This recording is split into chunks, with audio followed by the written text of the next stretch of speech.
Il faut beaucoup d'efforts pour comprendre le parcours, l'histoire de l'homme qui sera notre sujet de réflexion aujourd'hui. Cet homme se fait remarquer dès sa naissance. Ensuite, durant sa vie, une vie complexe et délicate, son histoire nous intrigue, nous interpelle.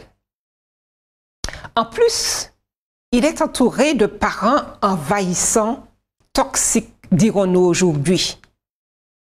Tantôt voleur, tantôt volé. À vue d'œil, il lui manque une colonne vertébrale, il lui manque un peu d'estime de soi, il est facilement manipulé. L'homme qui sera notre focus aujourd'hui s'appelle Jacob. Chers téléspectateurs, nous sommes heureux d'être avec vous. Et sur le plateau, j'aimerais vous présenter Pierre Dufay et Taylor Lambert. Bonjour. C'est avec plaisir que nous nous retrouvons et nous vous disons bienvenue dans notre réflexion d'aujourd'hui.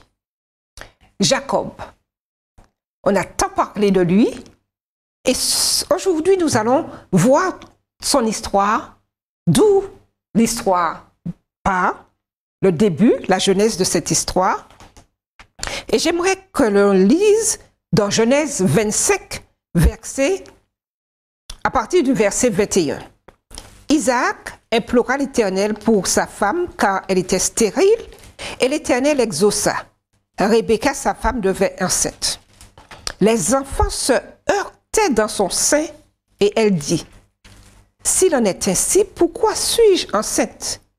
Et elle alla consulter l'Éternel. Et l'Éternel lui dit, « 2 nations sont dans ton ventre, et 2 peuples se sépareront au sortir de tes entrailles. Un de ces peuples sera plus fort que l'autre, et le plus grand sera assujetti au plus petit. » Cher pasteur, comment comprendre ces versets? Une femme enceinte et déjà dans le sein maternel, elle sent quelque chose d'étrange. Comment expliquer cela? C'est pratiquement inexplicable puisque quand on regarde les enfants, ils sont inconscients dans le ventre de la maman. Mais on voit un phénomène terrible. On dit, il se heurte dans son sein pour montrer qu'il y a un choc et la maman est consciente de ce choc, elle ressent le choc. En général, les bébés donnent des coups de pied à la maman. Mais là, on dirait que c'est entre eux quand les coups de pied se donnent. Ah oui, entre les jumeaux. Justement, ils sont inconscients. C'est pour nous dire qu'il y a un phénomène qui échappe leur réalité et notre réalité aussi. Et c'est pourquoi elle va demander à Dieu, mais Seigneur, mais qu'est-ce qui se passe? Oui, et était-il nécessaire pour elle de consulter l'Éternel à ce moment? Peut-être elle sentait déjà la difficulté qu'elle aurait à gérer. Effectivement, puisque quand elle consulte Dieu, puisque c'est Dieu, son mari a prié pour avoir les enfants, maintenant Dieu répond, elle a les enfants, et elle dit maintenant si c'est comme ça, mais qu'est-ce qu'il y a? Donc elle demande à celui qui a donné l'enfant. Et Dieu maintenant annonce déjà leur futur alors qu'ils sont pas. Alors quelle était la particularité de ces... Justement, parce que je pense qu'il est important que nous comprenions pour nous aujourd'hui que chaque enfant a né avec une personnalité. Oui, en tant que thérapeute. Il est évident qu'on se rend compte que ces 2 garçons-là avaient déjà dans leur formation intérieure une orientation des personnalités. Mais en plus, Dieu révèle dans sa prophétie quelle sera la vie de ces 2 jeunes garçons. D'ailleurs, il annonce même déjà que chacun d'entre eux sera le père d'une nation. Donc on voit bien qu'il y a un projet, il y a une prophétie qui est faite concernant ces 2 garçons. Et qui pourrait aussi avoir conflit. Tout à fait, parce qu'il dit que le plus grand sera assujetti au plus petit. Donc on voit bien que Dieu déjà, avant qu'ils ne naissent, annonce aux parents, à Rebecca et à Isaac, quel sera le devenir de ces 2 garçons. Pour nous aujourd'hui, nous devons comprendre que parfois on ne se rend pas compte que combien les parents vont influencer le devenir de leurs enfants par ce que nous transmettons. Alors il y a toute la démarche de code génétique et que nous transmettons à nos enfants, mais ces enfants sont nés déjà avec ce projet. Et il faut qu'on puisse maintenant comprendre que l'histoire que nous allons découvrir aujourd'hui sera simplement la réalisation de la prophétie que Dieu faisait concernant le devenir de ces 2 garçons. Dans ces 2 nations. Dans ces 2 nations. Oui. Alors, et voilà. on aimerait toucher la façon exceptionnelle de la naissance de ces deux enfants. Alors, que pouvez-vous nous dire concernant la naissance de ces deux êtres? Dieu a un projet d'élection, puisqu'il avait choisi Abraham pour pouvoir fonder une famille bénissant d'autres familles. Puisque Dieu avait dit, toutes les familles de la terre seront bénies en toi et en ta postérité. Donc il y a un projet de Dieu. Maintenant, voici que Abraham, il est stérile, il prie, et voici, il a un garçon à 100 ans. À 100 ans. Ensuite, maintenant, Isaac, le fils, voici, il est marié, et pourtant c'est Dieu qui lui donne sa femme, et sa femme est stérile. On dirait qu'il y a une volonté de Dieu de gérer les affaires de son peuple. Et c'est important de le savoir. Et voici qu'il va, lui, Isaac, entrer dans une démarche de dépendance de Dieu, puisqu'il lui-même ne peut rien faire. Et c'est déjà un aspect du salut. Il y a un certain aspect, on ne peut pas produire. Seul Dieu peut produire. Et voici, il va entrer en productivité sous la bénédiction de Dieu. Il va avoir jumeaux. Voilà, pour dire pas un, mais deux. Bénédiction de Dieu. Et le projet de Dieu va s'installer dans cette famille. Il ne va avoir que deux enfants et Dieu va montrer, je choisis Jacob. D'accord. Mais la particularité de ces deux êtres quand ils naissent. Alors, la naissance, c'est vraiment une naissance assez particulière.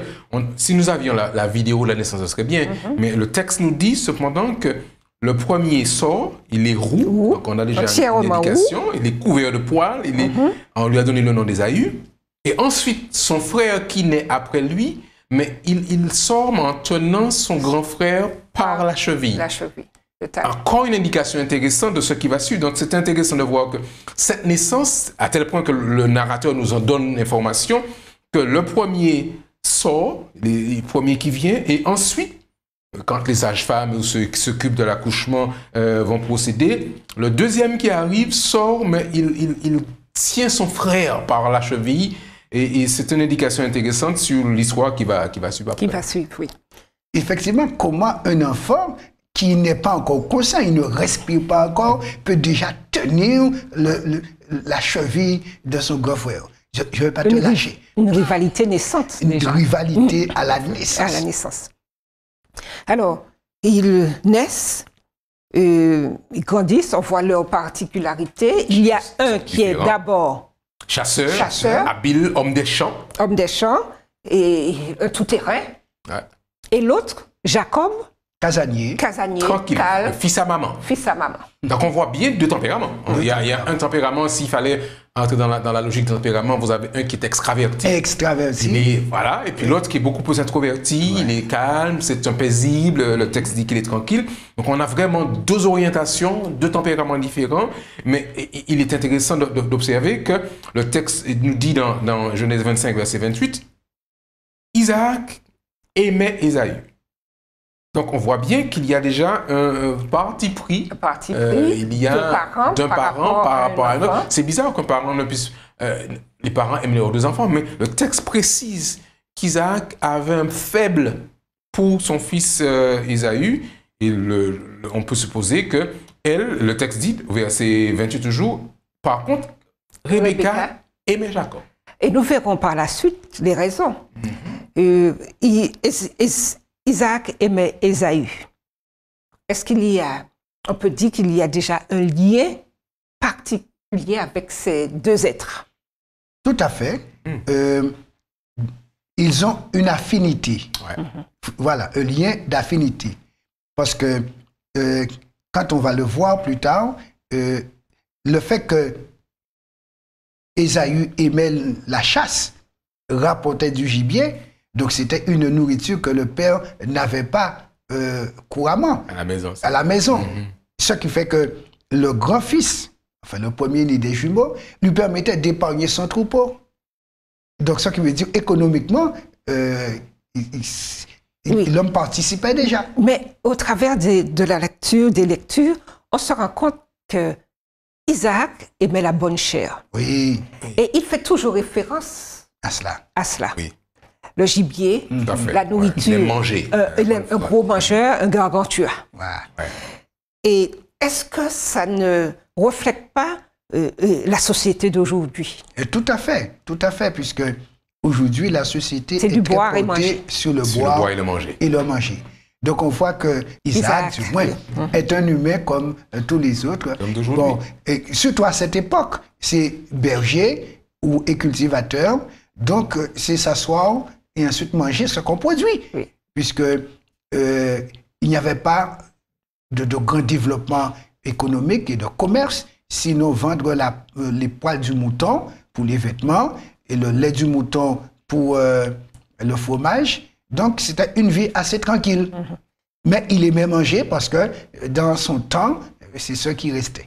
Et on voit la grande affinité entre ces deux individus concernant la nourriture.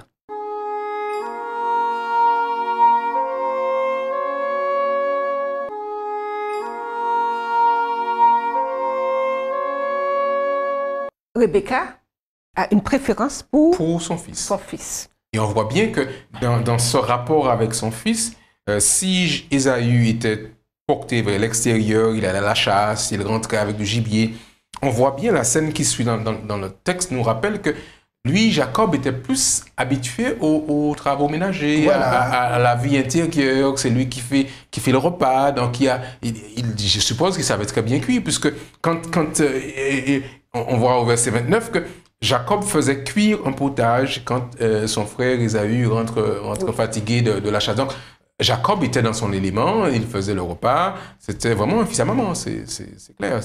Il aimait s'occuper. Alors, mais toujours est-il que, comme vous disiez il y a un instant, tout tourne autour du repas. Isaac aime le gibier, Ésaü aime le gibier, Jacob, lui, on le retrouve encore En train de cuisiner. en train de cuisiner. Donc, on a l'impression que le repas, c'est l'élément central qui rassemble toute cette famille. Oui.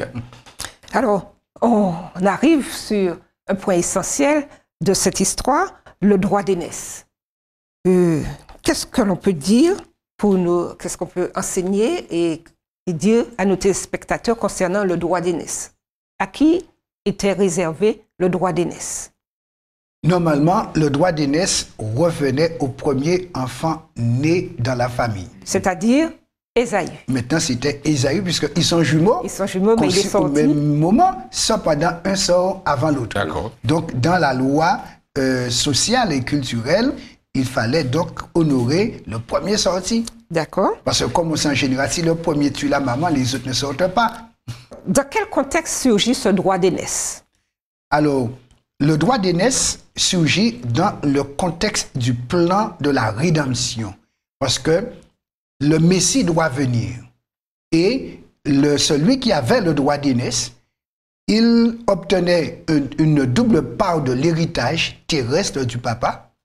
Peu importe le nombre des enfants, on divisait le nombre de parts plus une part supplémentaire. Et ainsi, le premier-né obtenait une double part. Alors, des biens Des biens matériels. matériels. Voilà. Déjà, alors, le droit d'aînesse renferme déjà les biens matériels. Oui. Et ensuite, Ensuite, celui-ci devenait le prêtre de la famille ou le chef du clan. Donc, quand le papa mourait, celui qui avait le droit d'aînesse prenait la direction de la famille et du clan, et ainsi il avait autorité et il devenait sur le plan spirituel le prêtre de la famille. C'était ça, le droit d'aînesse. Et dans le cadre du plan du salut, ce devait être un premier-né qui allait être aussi le père du Messie. Tout à fait. Puisque Dieu dit, en ta postérité, alors toutes les familles de la terre seraient bénies. Et ce privilège revenait normalement, d'après la loi du droit d'aînesse, à Ésaü. Mais Ésaü s'est disqualifié pour cette fonction. alors, Pasteur Taylor Lambert, à quel moment il s'est disqualifié? Alors, l'histoire est belle. On a ici un jeune homme qui naît le premier, donc il sait qu'il est l'aîné.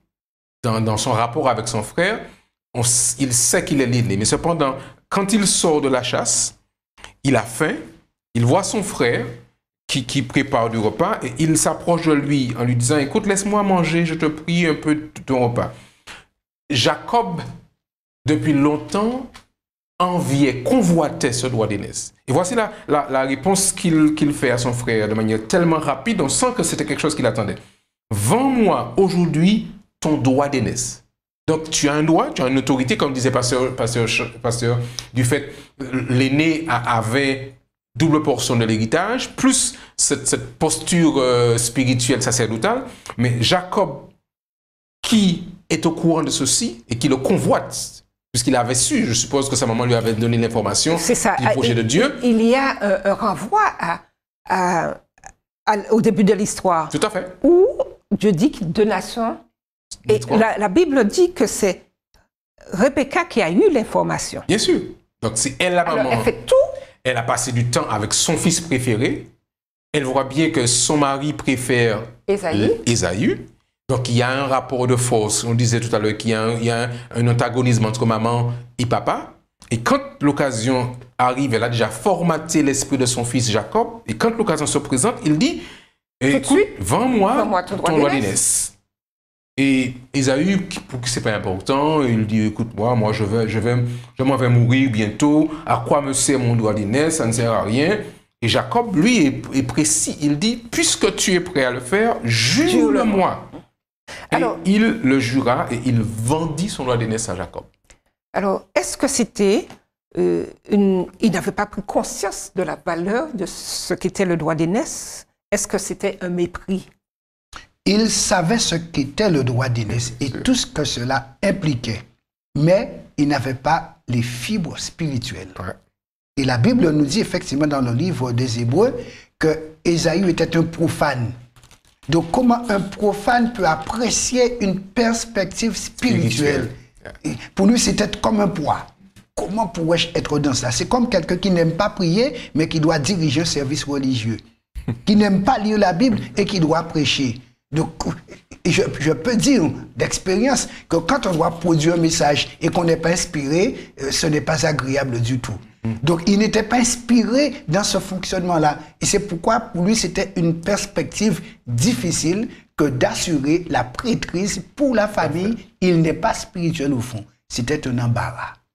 Et comment... Alors, le texte, si tu permets, le texte dit bien, au verset 34, c'est ainsi qu'Ésaü méprisa.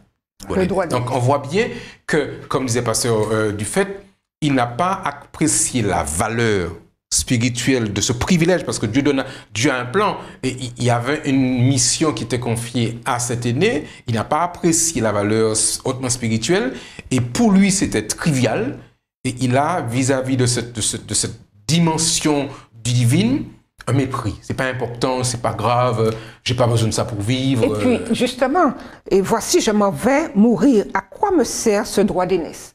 Comment de la faim passe-t-il à la mort? Ce qui veut dire, il avait, pour lui, satisfaire son appétit avait une telle importance que pour lui... S'il n'avait pas assouvi cette faim, il allait mourir. Mais c'est une impression. Et c'est un déséquilibre. Tout à fait. Une faim on peut se passer d'une faim, on peut boire un verre d'eau, prendre quelque chose pour soulager une faim. Tout à fait. Et par contre, il parle de faim, la faim et de la mort. Oui, mais comment la faim peut tuer quelqu'un dans un avenir aussi immédiat? Il n'a même pas le temps de maigrir. C'est pas la famine. C'est pas la famine. Il avait mangé certainement soit la veille ou le matin avant de partir chasser. Il revient peut-être l'après-midi, au début de soirée. Bon, il n'a rien. C'était sa faiblesse. C'était sa faiblesse, tout simplement. Un homme qui vivait autour de son estomac, pour son estomac. Et c'est pourquoi on dit il était profane. Donc, il vit, c'est un jouisseur, on peut dire en quelque sorte. Oui, tout à fait. Je pense que maintenant, il faut rappeler à nos amis téléspectateurs que le problème d'Ésaü, c'est aussi le problème de tous les hommes. Oui, ça. Parfois, les choses spirituelles n'ont pas de valeur. Et beaucoup d'hommes aujourd'hui disent c'est pas important. Je préfère vivre, manger, c'est la belle vie, c'est l'abondance. On n'a qu'une vie. On n'a qu'une vie. Donc, beaucoup d'hommes ont, comme Ésaü, une attitude assez méprisante vis-à-vis des choses spirituelles. Et on voit que Ésaü va avoir une attitude très légère. C'est pas important. Je préfère manger, boire et mettre de côté ce plan. Or, pour Dieu, c'est important. Oui, et les valeurs ne sont plus les valeurs. Tout à fait. Voilà. Il n'avait pas adopté les valeurs de Dieu, mais des valeurs, on peut dire, uniquement matérialistes. Voilà. Il était un matérialiste. Il était d'abord des choses concrètes qui l'intéressaient, mais pas un avenir spirituel où il n'a pas encore vu de Messie assumer cette perspective. ne l'intéressait pas Ouais. du tout. Au point que la Bible nous dit, il va mépriser. Mépriser. Et le verbe est fort. Pas rejeter, pas refuser, mais mépriser. Ce qui veut dire le dégoût qu'il avait au fond de lui par rapport à la chose et la manière dont il va jurer.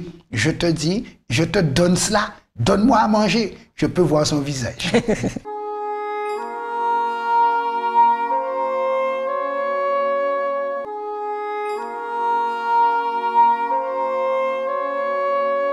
Nous arrivons au chapitre 27 où Isaac devient vieux. Et ses yeux s'étaient affaiblis au point qu'il ne voyait plus.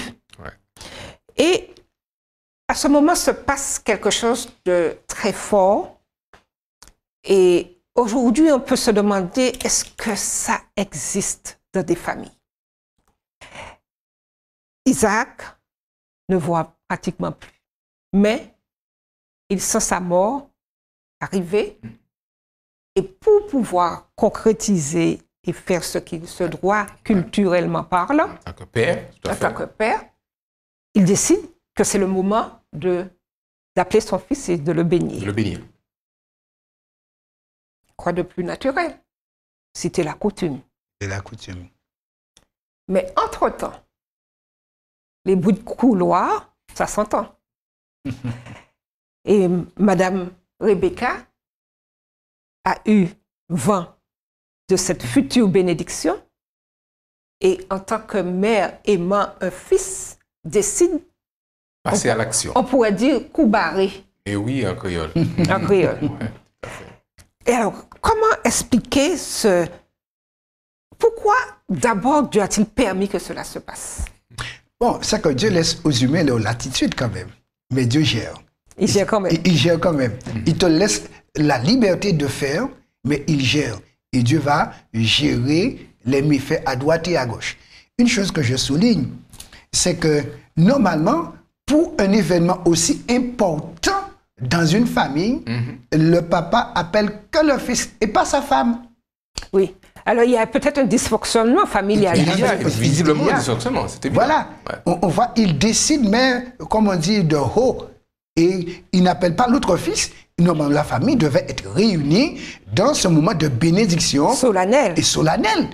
Parce que c'est l'avenir de la famille qui est concerné. De Et la du tribu. peuple. Et du peuple, du clan. Mais il fait ça entre lui et le fils.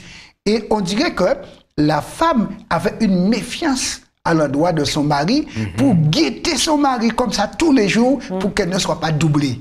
Et effectivement, le jour où le mari a appelé le fils, on nous dit, elle écoutait. On nous dit verset 7, chapitre 27, Rebecca écouta ce qu'Isaac disait à Ésaü. Puisque comme l'homme est aveugle, l'homme ne voit pas qui est à proximité. Mais la femme guette et elle a saisi la balle au bon. Alors, Comme on dit, Moi, je rappelle que nous avons en face de nous un couple qui a un vécu assez particulier. Le verset 35 du chapitre 26 nous dit que Ésaü, entre-temps, s'est marié et ses femmes, il en a pris plusieurs, hein, Judith, fils de Béri, le Hétien, et Basma, fils d'Élon, le Hétien. Elles furent sujet d'amertume pour le cœur d'Isaac et de Rebecca. Donc, on voit bien que c'est un garçon qui ne fait pas les choses facilement. Hein, et donc, ses parents sont assez remontés contre lui. Mais malgré tout, le papa, malgré le comportement assez spécial de son fils, décide de le bénir. quand même. Oui, c'est son aîné, et peut-être qu'il le fait à l'insu ou contre la volonté de sa femme. Mais toujours est-il, comme vous disiez, pasteur Dufait, la maman n'est pas invitée à la fête, ou n'est pas informée. Elle entend parce qu'elle écoute aux portes. Et puis, elle va dire, bon, mais je vais passer à l'action aussi. Puisque tu invites ton fils et que tu as un plan, moi aussi j'ai un plan. Mais elle a une attitude réactionnaire. Ah ouais? Quand il y a quelque chose, elle fait l'inverse.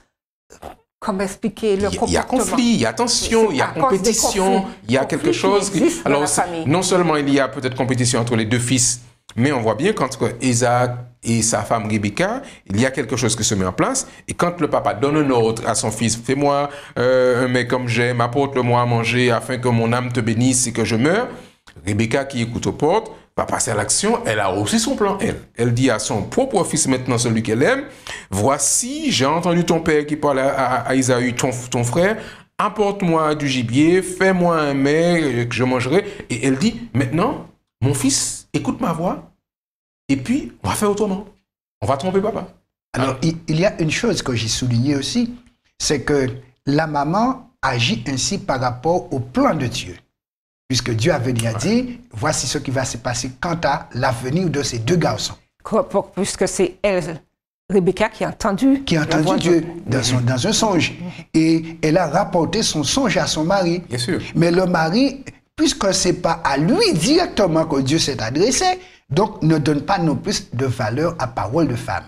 Et ça ressemble beaucoup à des situations actuelles. Et comment, oui. Et comment? Puisque lui, il a le poids de la culture. Parce que lui, dans la culture, socialement, c'est le premier fils qui naît. Et c'est le mari qui décide. Et c'est le mari qui décide. C'est lui qui bénit et pas la maman. Donc, puisqu'il a le poids du patriarcat, le poids de la culture et sociale, il veut rester dans la lignée sociale. Maintenant, depuis le temps qu'il a les enfants, Dieu n'a jamais rien dit, c'est à toi qu'il a parlé, bon, on va faire comme cela. Et puisque tu n'es pas d'accord, on va faire sans toi. Et c'est pourquoi Dieu laisse faire, puisque l'homme qui est un homme de Dieu va ne pas écouter la voix de Dieu parce que c'est passé par une femme, Dieu va laisser faire. Et c'est pourquoi lui aussi, à la fin, il va se voir dupé parce qu'il n'a pas voulu collaborer d'après ce que Dieu avait prévu. Ça coûte cher de ne pas aller dans le sens de Dieu. C'est clair. Maintenant, cette scène que nous décrivons là, ce conflit entre Isaac et sa femme Rebecca, et Rebecca qui donne un ordre à son fils, il faut qu'on puisse, quand on fait le décodage de l'histoire, il y a un élément qui me paraît important à souligner pour nos amis téléspectateurs, c'est que Jacob n'a pas 15 ans, ce n'est pas un adolescent, ce n'est pas un petit garçon que la maman manipule. Jacob, c'est déjà un homme mature. Il avait à peu près quel âge? Jacob avait au moins 60 ans, puisqu'on voit que, quelques temps auparavant, on voit qu'Ésaü avait 40 ans. Quand il a pris femme et que ses parents étaient perturbés.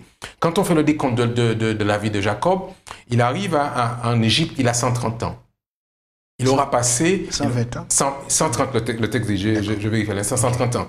Oh, il aura passé, Jacob, au moins 20 années pour pouvoir gagner chez Laban. Quand on fait le calcul à rebours, on se rend compte que Jacob et Ésaü avaient aux alentours de la soixantaine. Ce n'étaient pas des petits garçons. Et comment comprendre la personnalité de Jacob? Parce que quand la maman a une emprise sur lui, elle lui donne un ordre. À 70 ans. Elle dit, mais oui, maintenant mon fils, écoute ma voix à l'égard de ce que je te commande. Oui. Et même aujourd'hui, une maman qui a une emprise sur son enfant, qu'il ait 10 ans, qu'il ait 20 ans, qu'il ait 60 ans, peuvent encore tirer les ficelles. Et ces enfants-là, cet enfant en particulier, n'était pas libéré de l'empreinte maternelle, au point que quand il va quand même dire à sa mère que ce que tu me demandes n'est pas tout à fait bien, maman, écoute, mon frère n'est pas évolué. Et puis il dit, je passerai à ses yeux comme un menteur. Donc il se dit à maman, mais ça c'est un mensonge ce que je dis. Elle le fait taire et elle lui dit, écoute, que cette malédiction retombe sur moi. Donc on voit bien qu'elle a une emprise au point qu'il n'a pas le courage de dire à sa mère que ce qu'il lui propose, c'est pas bien. Et que je ne le ferai pas. Je ne le ferai pas.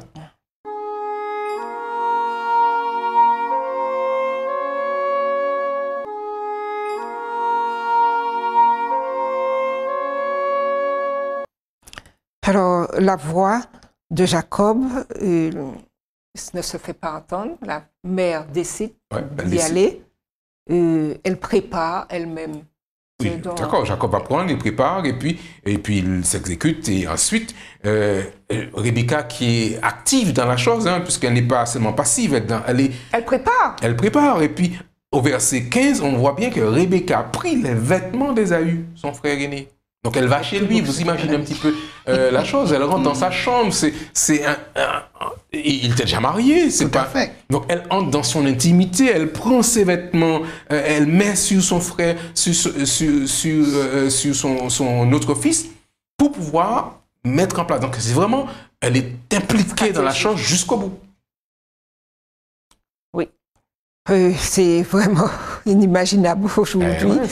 Mais l'histoire est là pour nous montrer qu'il y a encore des difficultés dans des situations difficiles de vie.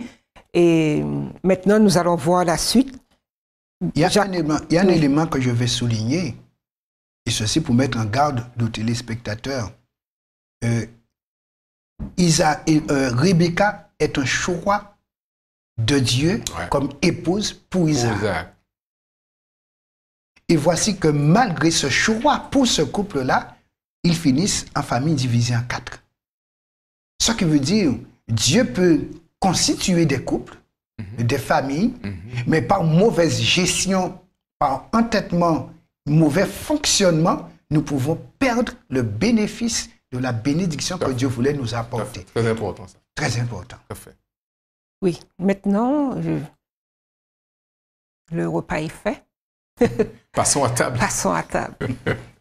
Et Jacob a été béni à la place d'Ésaïe. Alors, il faut préciser cependant que quand Jacob apporte le repas pour son papa, il dit à son père, je suis arrivé. Le père aveugle, mais n'est pas sourd. Et il se dit, mais c'est bizarre, cette voix ressemble plus à celle de Jacob que celle d'Ésaü. Alors, pour ne pas se faire tromper, il dit, approche un petit peu que je vois quelque chose. Et il le touche. Et puis, il touche. Et comme son fils est velu, la maman qui avait déjà prévu le stratagème avait mis des poils de bête sur le machin. Et puis, en plus, il a l'odeur des vêtements d'Ésaü. Donc, il se dit, c'est bien Ésaü. Même si sa voix, il lui dit, mais il y a quelque chose qui n'est pas tout à fait clair. Mais bon, parce qu'il avait la voix, il avait l'odeur d'Ésaü, il va s'exécuter, il va manger, son cœur se réjouit. Encore l'élément de repas. Et puis, ensuite, il va procéder à la bénédiction. Il va bénir son père, il va bénir son fils et lui donner les bénédictions qui sont réservées pour l'aîné, celui qui doit pouvoir assurer l'autorité, la transmission et recevoir les biens de son père. Et c'est là que la chose devient intéressante, parce que quand il a fini de manger et que son cœur était content, voici que Ésaü arrive. Ouais. Alors, cette rencontre se fait à l'intérieur. Et comment se passe cette rencontre, justement? Et c'est là où les choses vont se décanter et où la famille va éclater. Exploser. Exploser vraiment. Puisque quand Ésaü, on comprend, il s'est donné de la peine pour pouvoir chasser, préparer, apprêter et s'imagine déjà les épices à mettre là-dedans, comment il allait apprêter, comme le papa aime, comme il aime. Comme il aime, il connaît le goût de son papa. Et alors voilà, il dit, papa, voici ton fils qui vient avec le gibier pour que ton âme me bénisse. Ça qui veut dire quelque chose de profond. C'est pas simplement intellectuel, c'est quelque chose d'affectivité. Et que ton âme me bénisse. Et voici que là, le papa qui sursaute. Quoi? Mais je viens de manger et j'ai béni la personne. Je l'ai béni, hein? Et je l'ai béni. Je ne peux pas révoquer cette bénédiction. C'est sorti de ma bouche et c'est enregistré au ciel. Ouais. Et là, à ce moment, il dit, mais qui est donc celui qui a chassé du gibier et me l'a apporté? Et c'est là qu'on découvre le poteau rose. C'était Jacob. C'était Jacob. Et alors la famille, là, est prise de cri, parce qu'en fait, on dit bien au verset 33 que Isaac est pris d'une grande, violente émotion. Au verset 34, on dit que lui, Ésaü, il poussa de forts cris plein d'amertume. Donc on voit bien que là, c'est le scandale. Il y a c'est plus le calme tranquille, là. Le voisinage entend que Isaïe n'est pas content. Isaïe, j'imagine que il a sorti tout son français pour pouvoir dire les choses. Il n'était pas content. Donc il y a vraiment un drame familial dans cette affaire-là, parce que l'un a trompé l'autre et tout le monde se calme là dans cette situation. Et Ésaü va jusqu'à demander à son père, n'as-tu que cette seule bénédiction, mon père? Il en voulait. Il voulait être béni. Et c'est là le paradoxe. Et c'est ça qui va arriver à beaucoup de gens à la fin du monde. Ils ne veulent pas de Dieu maintenant. Non. Ils préfèrent vivre la vie libre dans ce monde. Mais lorsqu'ils vont voir qu'ils sont privés de bénédiction, il y aura des cris amers. Et c'est pourquoi l'apôtre Paul en parle dans l'Épître aux Hébreux. C'est pourquoi on doit faire attention. Parce qu'il y a un moment où on va regretter son mauvais choix.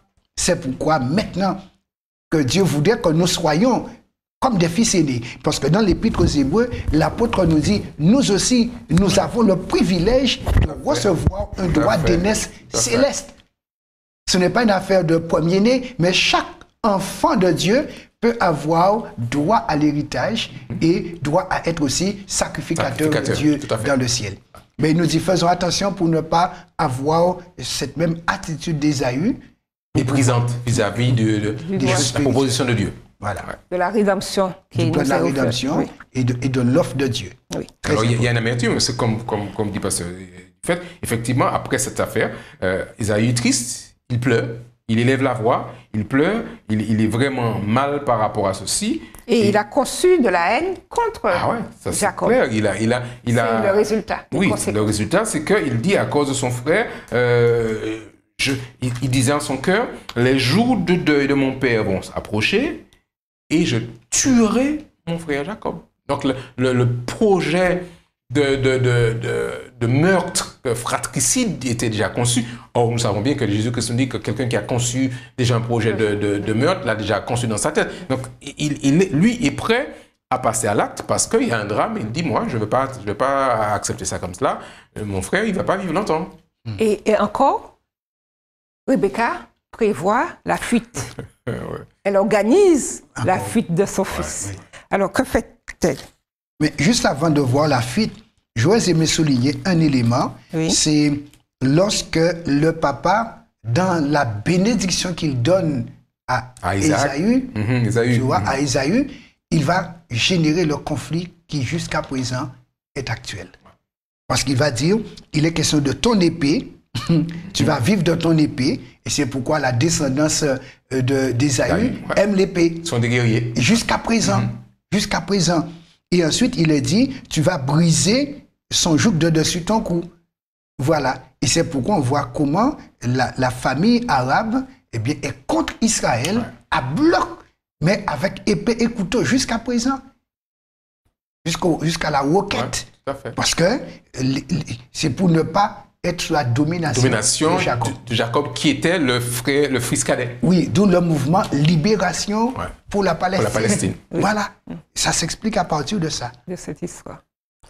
Oui, alors, les deux, Rebecca prépare encore un stratagème pour permettre à son bien-aimé de fuir. Alors, comment organise-t-elle le départ de Jacob? Là encore, elle va utiliser un stratagème. Disant à son mari, oh, mon âme est dégoûtée des filles émotionnelles. Voilà, l'émotionnel. Voilà, pour pouvoir permettre à ce que le papa autorise le départ de son fils. Ouais. Voilà. Donc il a trouvé une femme, et là, on voit où Rebecca est plus sage qu'Isaac. Pour une décision aussi grande, il quand même trouve une manière de consulter le mari pour avoir son assentiment. Et si le papa avait fait autant, on n'aurait pas eu le drame. Bon, en tout cas, on dit que toute chose concourt au bien de ceux qui aiment Dieu. Et c'est là où on voit la capacité de Dieu à gérer nos erreurs. Puisque Dieu va faire que, de suite de cette difficulté familiale, Jacob va sortir de ce milieu païen pour trouver une femme dans sa parenté, donc qui pourrait entrer dans l'organisation du plan du salut. Oui, donc Dieu gère. Avant d'arriver dans ce lieu, il traverse plusieurs villes et il se retrouve le soir en un lieu. Tout à fait. C'est clair que Jacob part la mort dans l'âme. Il faut dire que Jacob, c'est un enfant de la maison, c'est un enfant qui aime l'intérieur. Il n'est pas comme son frère Ésaü qui aime le grand air. Donc il s'en va, il pleure, il est triste et il s'interroge parce qu'en fait, il se rappelle qu'il a trompé quand même. Donc, il est meurtri de se retrouver dans cette situation. Et pourtant, il avait prévenu. Oui. Il avait prévenu sa mère. Mais malgré tout, il est mal, il y a un sentiment de culpabilité. Et quand il se couche pour dormir, Dieu intervient. C'est ça qui est intéressant, c'est que Dieu, dans sa fuite, et quand il se tourne vers Dieu, Dieu intervient et il voit dans son sommeil cette échelle qui monte vers le ciel avec les anges qui montent et qui descendent. Et Dieu va se révéler à lui. Et pour pouvoir lui dire, malgré tout ce qui s'est passé, je serai avec toi. Ah oui, quelle belle expérience. Qu'est-ce que l'on peut retenir de ce grand Dieu dans cette difficulté? qu'est-ce qu'on peut comprendre de la fidélité de Dieu, de son amour? Et c'est cela, et c'est bien pour nous de le savoir, le Dieu de miséricorde. Peu importe nos erreurs, nos bêtises, nos mauvais comportements, nos mauvais choix, nos échecs, lui, il reste le Dieu plein d'amour, de compassion et de bonté, puisqu'il avait déjà dit que son plan va s'exécuter au travers de Jacob. Voici que Jacob est seul, sans papa, sans maman, tout seul dans la nature. Il se présente comme accompagnateur de Jacob. Donc Dieu, il n'est pas d'accord avec nos péchés, mais il ne nous abandonne pas pour autant. C'est une belle leçon pour nous. Et il va lui faire une belle promesse. Je serai avec toi. Oui, tout à fait. Je serai avec toi. Il accomplit. Alors, c'est vrai que cette famille est meurtrie parce que Jacob, quand il sait finalement que son fils va partir vers Charan, il l'appelle encore, il le bénit une fois de plus. Je te bénirai, que tu seras fécond, multiplie. Donc, il accomplit la promesse du fils aîné, finalement, est placée sur Jacob. Isaac, lui, quand il voit ce qui se passe, il entend que son père bénit son frère, il lui dit, va prendre une femme chez les enfants. Isaac, en réaction par rapport à ceci, qu'est-ce qu'il fait? Il va prendre une autre femme. Il prend une femme chez les Cananéens, et le texte dit au verset 8, parmi les filles qui déplaisaient à Isaac, son père. Donc on voit bien, puisqu'il est en colère, il va dire, mais je vais vous montrer ce que je peux faire, mais je vais prendre maintenant Malahala. Alors voilà, il pousse encore le bouchon pour pouvoir les rendre encore plus mal à l'aise. Et puis lui, Jacob s'en va, et puis c'est là que l'Éternel intervient sur le chemin. Alors, le verset 12 du chapitre 28 nous dit qu'il y eut un songe, et voici une échelle était appuyée sur la terre, et son sommet touchait au ciel. Ouais. Et voici les anges de Dieu montaient et descendaient par cette échelle. On peut se représenter, on peut entrevoir l'échelle, comment ça s'est passé, mais le fond du rêve, du songe. C'est quoi exactement? Alors, pour moi, je vois au travers de ce songe comme un lien entre le ciel et la terre. Puisque une échelle permet de relier deux niveaux, deux paliers. Et pour moi, c'est comme une alliance que Dieu va faire avec Jacob, lui montrant cette échelle qui relie la terre au ciel, pour nous montrer que même si notre terre est en état de perdition à cause de Satan qui est dessus et le péché qui règne, Dieu n'a pas abandonné la planète Terre. Il a encore son pied à terre, comme on peut dire. Et c'est bien de le savoir. Il a son pied à terre et il a établi un moyen de communication entre le ciel et la terre. Et nous pouvons compter sur ce moyen de communication qui est entre le ciel et la terre, parce que les anges de Dieu assurent ce lien entre nous et Dieu à cause du péché. On n'est pas abandonné. Et c'est vrai, je sais que moi, j'ai 2 anges gardiens.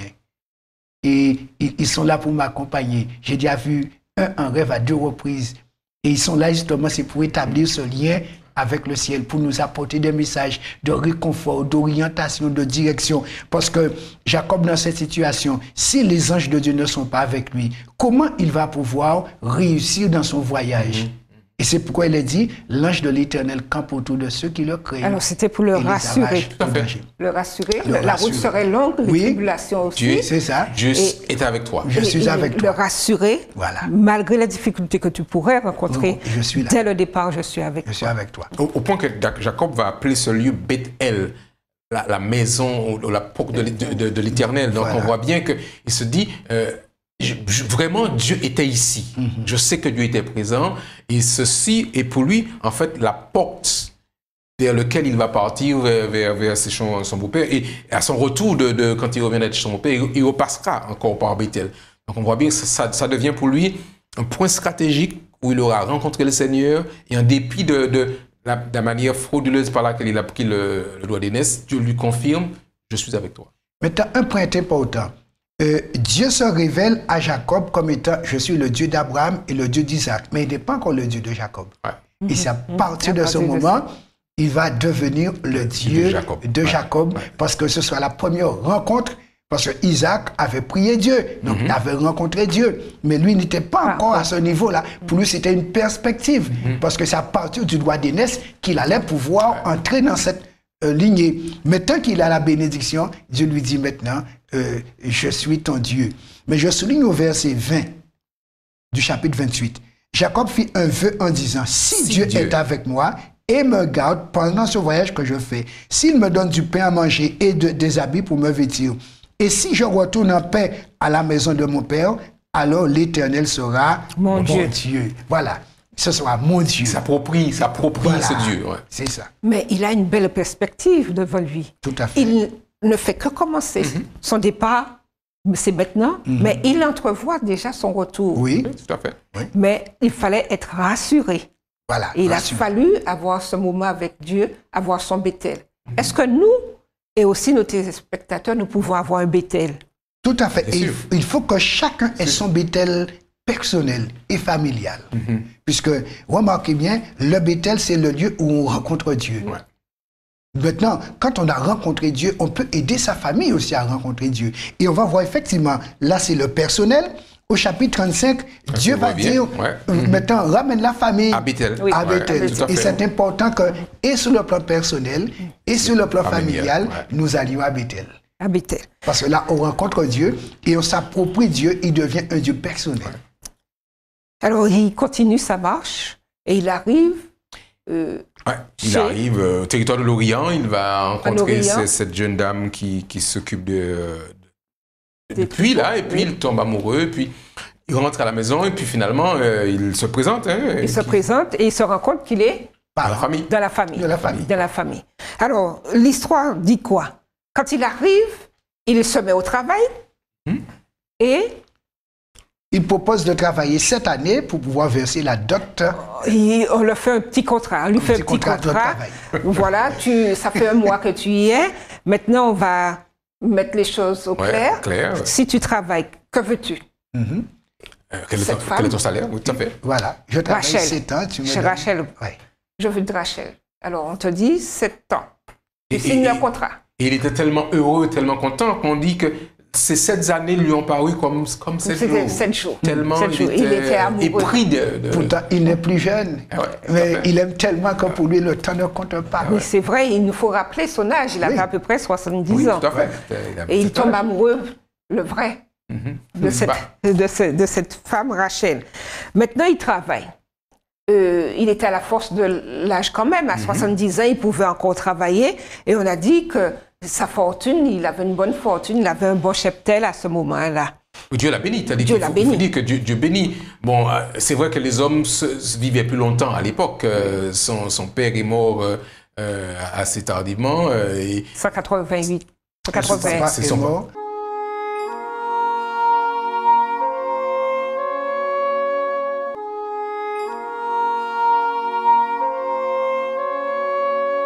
À 180 ans. 180 ans. 180. Et donc, 180. Jacob travaille, il est actif, Dieu le bénit, mais finalement, le temps de la célébration arrive après les 7 ans, et il se trouve qu'il est trompé. Oui. Alors, le Donc, voleur volait. Le voleur volé. La célébration a lieu dans la tradition hébraïque où la mariée est couverte. Donc, il ne sait pas c'est qui a le voile. Il a un petit peu comme on le voit aujourd'hui, elle est voilée. Et quand il aura consommé son mariage et qu'il va dévoiler le visage, au lieu de voir les beaux yeux de Rachel, il va voir le strabisme De Léa. de Léa. Et c'est encore l'amertume. Comme son frère Isaïe auparavant, il a un moment d'amertume. Alors, il est vraiment consterné de cette situation. Il est non seulement concerné, il est en colère. Parce colère, que son oui. beau-père l'a trompé. Et le beau-père va sortir une excuse un petit peu plate. Écoute, dans ma culture, l'aîné se marie d'abord et puis après. Et puis, finalement, il dit... La Jacob, culture encore, la culture. tout à fait, la culture encore. Et Jacob accepte de pouvoir achever la semaine nuptiale avec cette première pour ensuite Travailler bénéficier 7 ans, pour pouvoir avoir Rachel. Rachel. Un élément important que je vais souligner, la notion de foi et de culture. Trop souvent, nous revendiquons la culture. Mais faisons attention parce que la culture peut entrer en conflit avec la spiritualité et nous faire échec par rapport à la spiritualité. Parce que quand on regarde, Isaac a eu un problème entre Dieu et sa culture. Et voici que Laban, il a un problème aussi avec la vérité et la culture. Parce que au lieu de donner à l'homme la femme qu'il aime et pour laquelle il a travaillé, contrat a été signé, il va faire passer la culture avant la justice. Attention, attention. Parce que voici là-bas, il va attirer la colère de son fils, de son beau-fils. Ce qui veut dire, si nous privilégions la culture au lieu de la volonté de Dieu, à la fin, cela va nous coûter cher. Parce qu'on va attirer la colère de Dieu sur nous. Parce qu'on ne pourra amener la culture nulle part.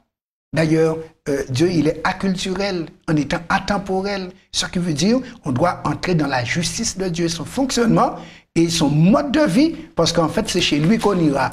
Et ça, c'est important de le souligner en passant. Oui. Il y a quelque chose qui est intéressant dans cette histoire que nous avons. Il y a un conflit à l'origine entre Isaac et sa femme Rebecca. Jacob se marie avec... Il a 2 femmes pour le prix d'une, on dirait presque. Il a Léa, puis ensuite Rachel. Mais au départ, déjà, le texte nous dit que Léa n'était pas aimée par Jacob. Et c'est intéressant d'observer ceci. Donc on voit une nouvelle famille qui se crée, mais déjà avec le germe d'un conflit au départ, puisque le texte dit ici, Jacob, Léa, l'Éternel vit que Léa n'était pas aimée. Donc on voit bien qu'il est amoureux de Rachel. Mais parce que Léa n'est pas aimée, il la rendit féconde, tandis que Rachel, elle, était stérile. Donc on voit bien comment les choses se répètent. Ces mêmes attitudes. Et parfois, nous, en tant que parents, nous transmettons à nos enfants des comportements, des attitudes, parce que nous n'avons pas réglé nos problèmes. Et nous transmettons. Et Jacob se retrouve dans le même climat de tension interne dans son foyer, où il n'est pas tellement... on lui a donné Léa, il l'a accepté, mais celle qu'il aime, c'est Rachel. Et voilà que maintenant, Léa, c'est celle qui est féconde, qui enfante, et que elle, la pauvre Léa, Rachel, elle est stérile. Mais aussi au niveau familial, puisque Rebecca, qui est la sœur de Laban, Rebecca manigance et fait ses stratégies, et Laban aussi a le même comportement que sa sœur. Même origine familiale. Il trompe aussi. Et c'est quelque chose qui se répète de génération. C'est un trait familial, presque. Très familial. Alors, les 2 femmes enfantent.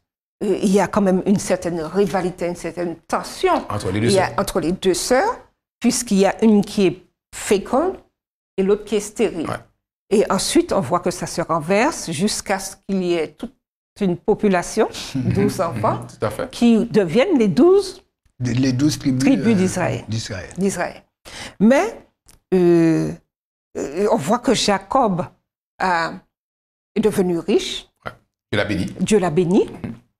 Et la Bible nous dit que l'Éternel dit à Jacob, retourne au pays de tes pères, au chapitre 31, verset 3, retourne au pays de tes pères et dans ton lieu de naissance, et je serai avec toi.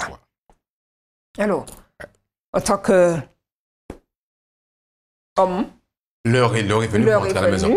Et il a un certain âge maintenant, il veut rentrer en retraite, il a terminé de travailler, il a tout ce qu'il lui faut, ses femmes, ses enfants et son bétail. Son cheptel. Il retourne. Ouais. Mais il oublie. Non, il n'oublie pas. Il sait que quand il retournera, il devra affronter son frère. Il le sait. Ésaü. Il est vivant toujours. Il est vivant toujours. Et comment imaginer cet homme reprenant la route vers son pays d'origine? Et c'est pourquoi il n'a jamais pris la décision personnelle de prendre le chemin. Il a fallu que ce soit l'Éternel lui-même qui... Et Dieu lui dit, je serai avec toi. Pourquoi? Parce qu'il avait eu déjà ce contact avec Dieu en allant à Bethel. Voilà, je serai avec toi. Et il a fallu attendre l'appel du Seigneur de retourner. Et c'est ça qui est important pour nous dans notre vie. On doit pouvoir être attentif à la voix de Dieu et ne pas prendre des initiatives personnelles qui risquent de nous faire bousiller notre vie. Il faut toujours marcher avec Dieu, selon Dieu. Et lorsqu'il en est ainsi, Dieu, il est avec nous. Et quand Dieu est avec nous, c'est comme l'aiguille qui est suivie du fil. Partout où l'aiguille passe, le fil peut passer. Alors comment Jacob entreprend-il ce retour? Malheureusement, il va entreprendre ce retour dans une tromperie. Alors, c'est bizarre que ça les suit tout le temps comme cela, parce qu'en fait, il passe son temps, il a servi, c'est temps pour Rachel, c'est temps pour Léa, Et ensuite, Laban va à chaque fois changer les termes du contrat. Et chaque fois, Dieu le bénit. Et il a dû pratiquement tricher pour pouvoir partir. Alors, que s'est-il passé? Et voilà que maintenant, il va faire partir la famille sans avertir le beau-père. Et c'est quand il est déjà loin, le beau-père apprend après 3 jours que finalement le beau-fils est parti. Il n'a pas eu l'occasion de dire au revoir ni à ses filles, ni à ses petits-enfants. Et l'homme, il est furieux parce qu'il a été dupé, trompé par son beau-fils. Alors, là maintenant, c'est le beau-père qui est trompé par son beau-fils. Voilà. Ouais. Voilà. Alors, il va à sa poursuite? Il va partir à sa poursuite pour pouvoir maintenant ramener tout le monde. Mais Dieu va lui dire, attention. On voit que Dieu intervient maintenant pour l'empêcher de nuire à Jacob. Et c'est ainsi qu'il va les rattraper, mais presque à la limite d'Israël. Laban va à la poursuite de Jacob et il reçoit le message de Dieu, garde-toi de parler à Jacob ni en bien ni en mal. Et là, il laisse partir. Après leur rencontre, il laisse partir Jacob et sa famille. Alors, que se passe-t-il après?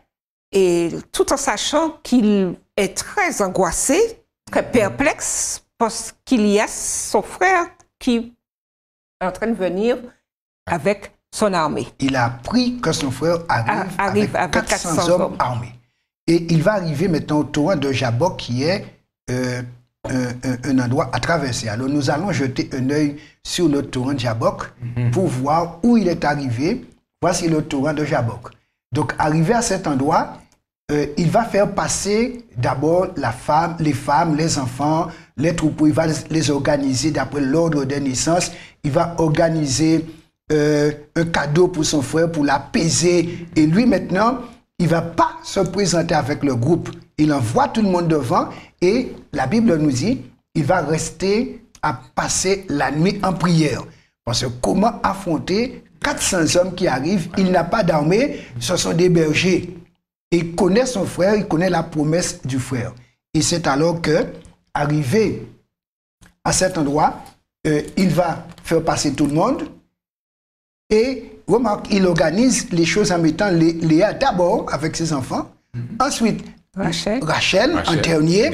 Et lui, maintenant, il reste en dernier. C'est comme si... C'est de la discrimination, là. Tout à fait, tout à fait. Si toutefois un camp est attaqué, c'est pour le camp qui reste puisse fuir. Voilà. Donc, on peut dire une stratégie. Voici l'endroit où se trouve le pont. C'est là où se trouvait le gué de Jabbok. Donc, cette route est là encore aujourd'hui qui relie depuis le golfe d'Aqaba jusqu'à Damas. Donc, c'était par cette route-là que les gens passaient.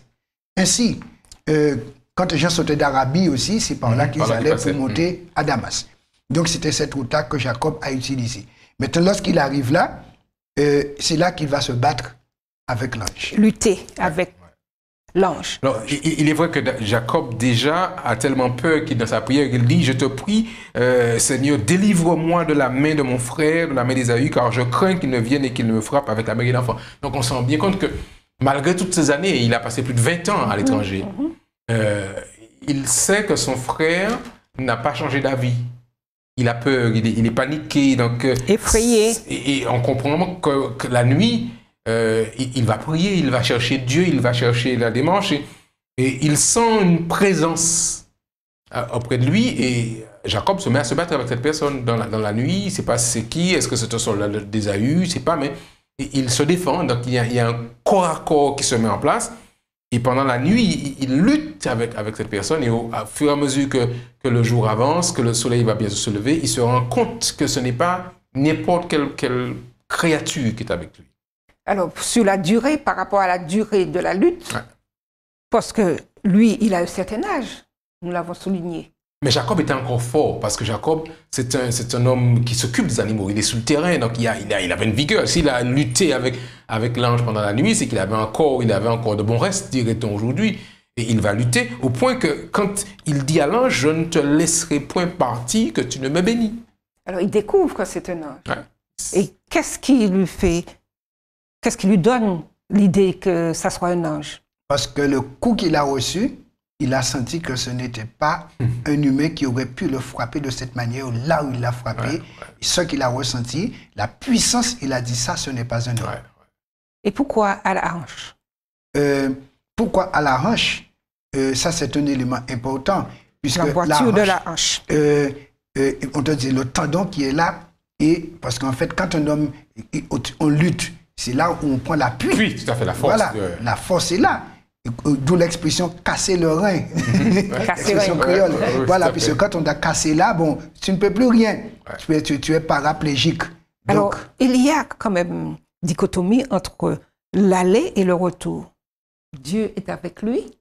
Il passe la nuit avec Dieu en prière. Il sait que Dieu est avec lui, qu'il va l'accompagner. Et au retour, il s'attendait à ce que Dieu l'accompagne.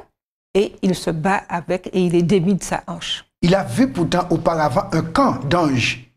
Pour que Dieu lui rassure, je suis avec toi. Il appelle le lieu Mahanaïm. Mais plus tard, après cette rencontre, maintenant, quand cet ange avec qui il lutte vient sans lumière, donc c'est Jésus qui est là pour pouvoir le bénir. Mais dans sa réaction, croyant que c'est son frère qui est venu déjà, et pour se battre avec lui, il se met à se battre, à se défendre. Mais comme il fait noir, il ne voit pas le visage. Et on voit le jeu. Jésus joue le jeu avec cet homme. Il pouvait le frapper dès le départ, mais il le laisse dans sa lutte. Pour voir que parfois Dieu nous laisse dans notre lutte jusqu'à ce que nous puissions nous rendre compte que c'est lui qui a le dernier mot. Et c'est lui qui a le dernier mot. Il y a une chose qui est intéressante dans cette histoire, c'est le fait que l'adversaire de Jacob, à un moment, lui dit, mais comment t'appelles-tu?